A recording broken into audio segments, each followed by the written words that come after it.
Eze, please introduce yourself to us. Yeah, thank you.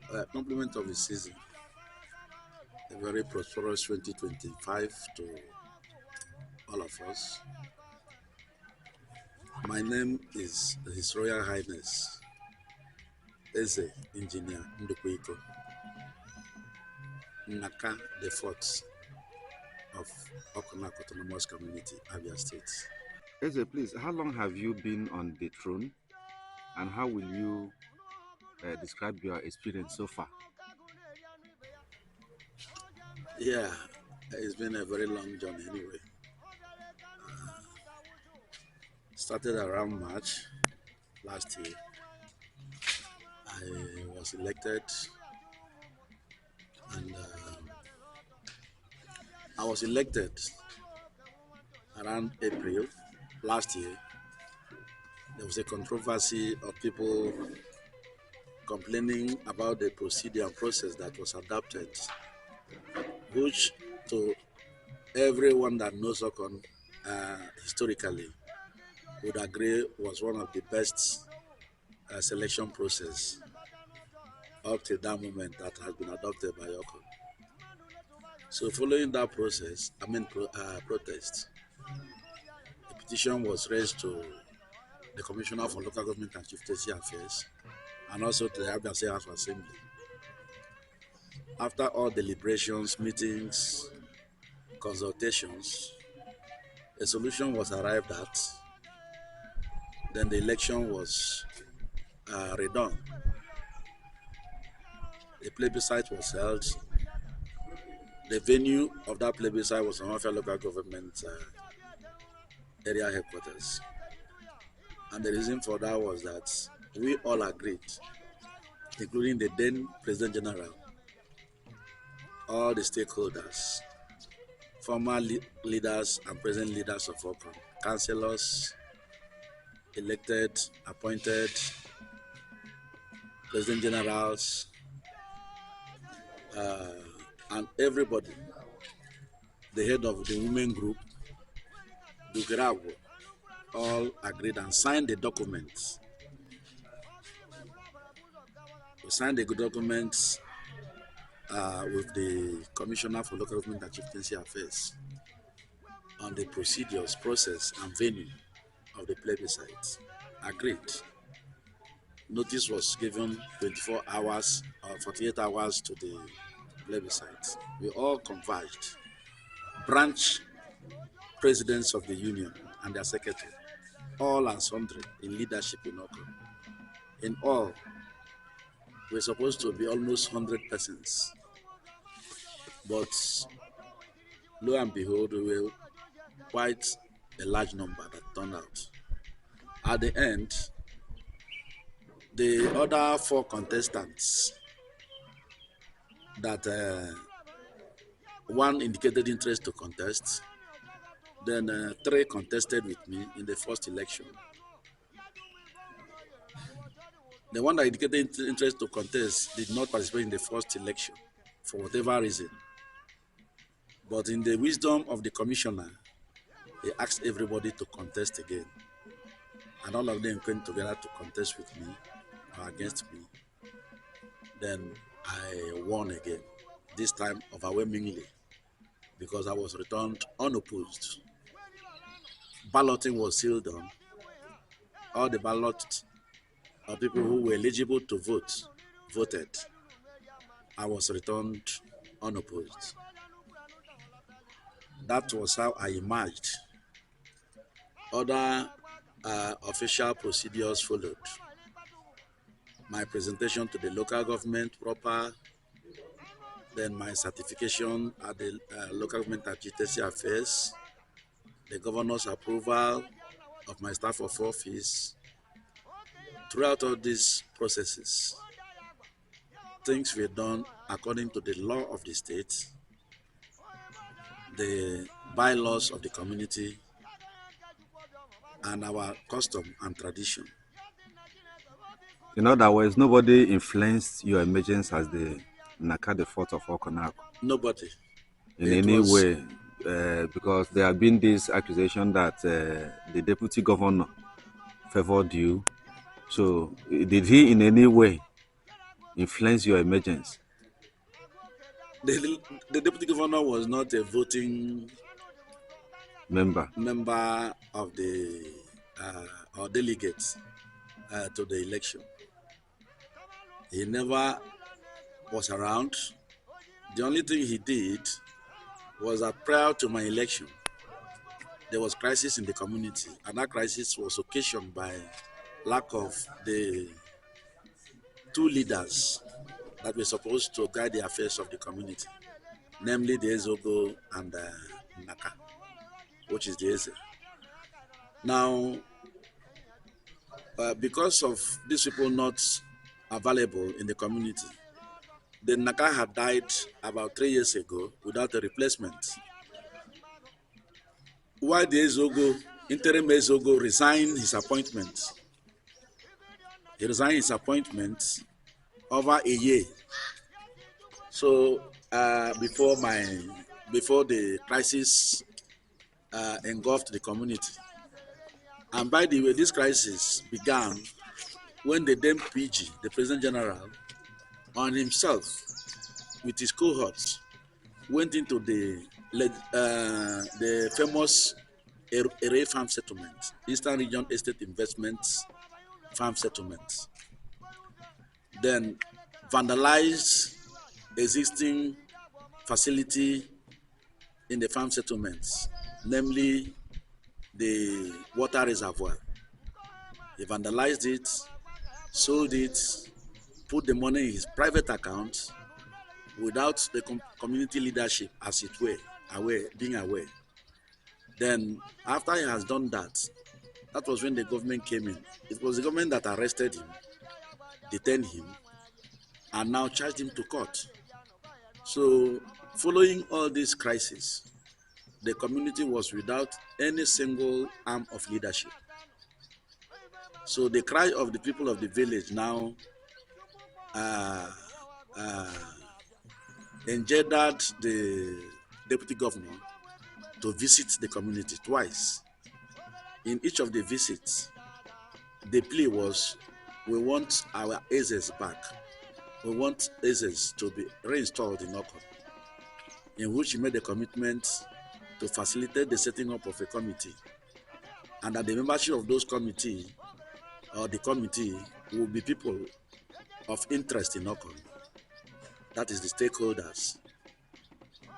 Pointedly, past president generals, the compound heads, the branch presidents, councillors, serving and past, all the stakeholders that are supposed to be in leadership.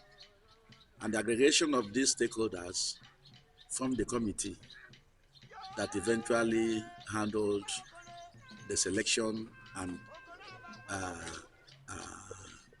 election of the two vacant Eze seats, which is the Eze Engr seats. Eze Engr is actually the Eze of Okon.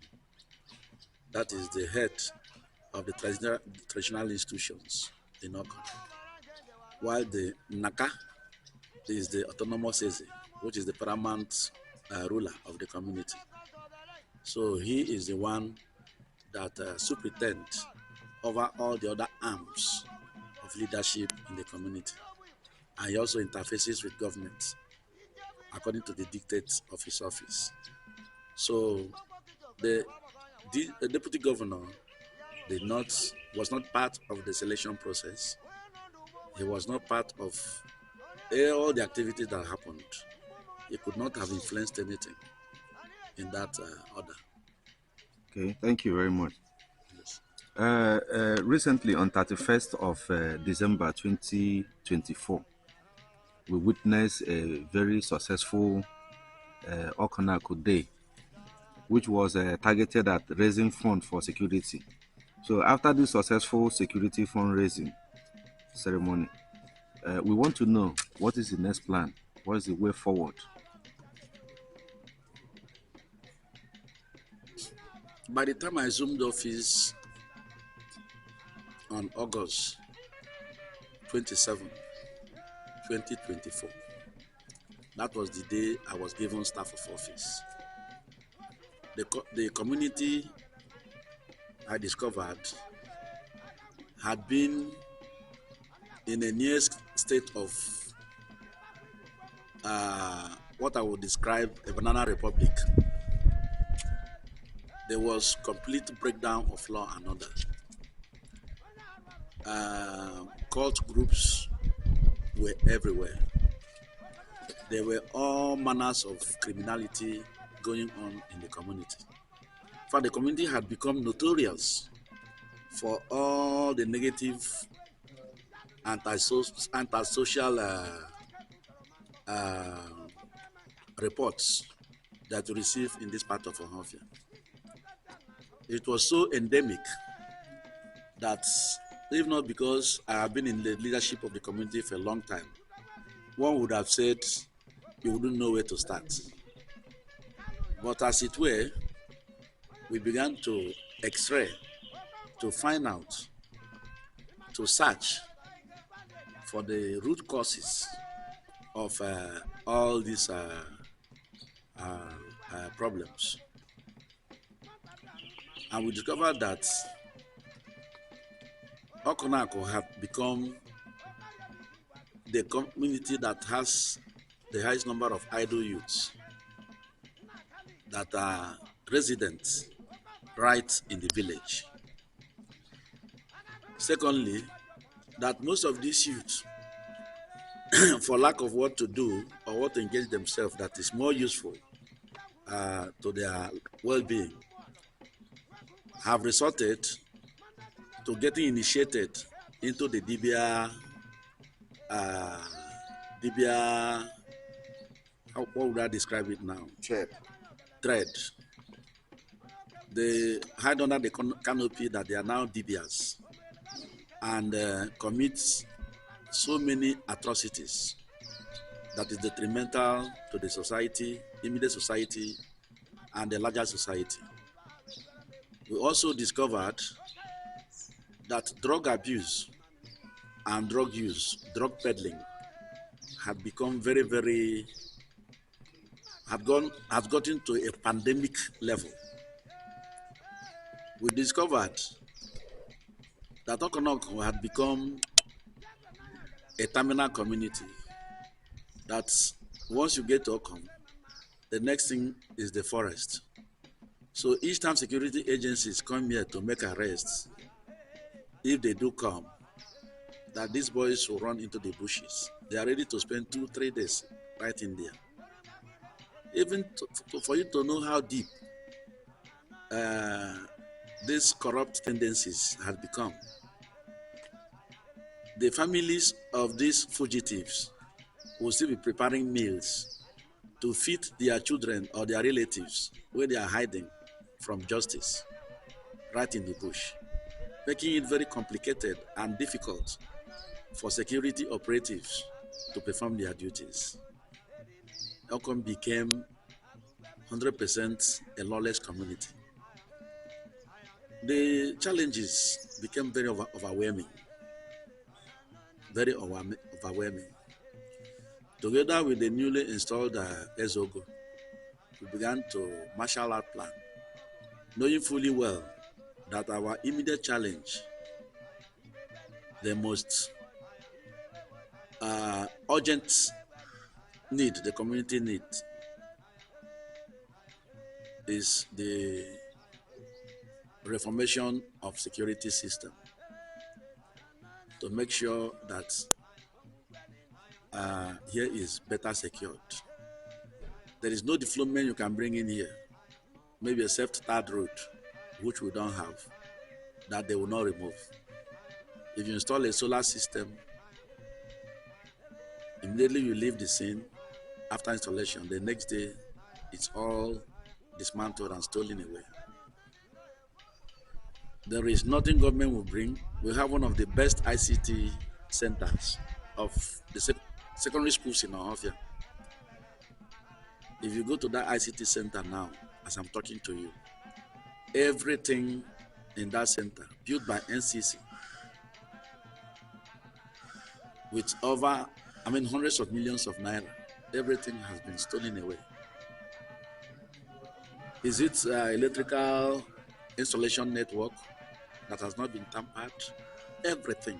It got to the stage that if women that prepare gari, if they get their cassava and grind it, tie it to dry off to make their gari, why they are tied at the stake?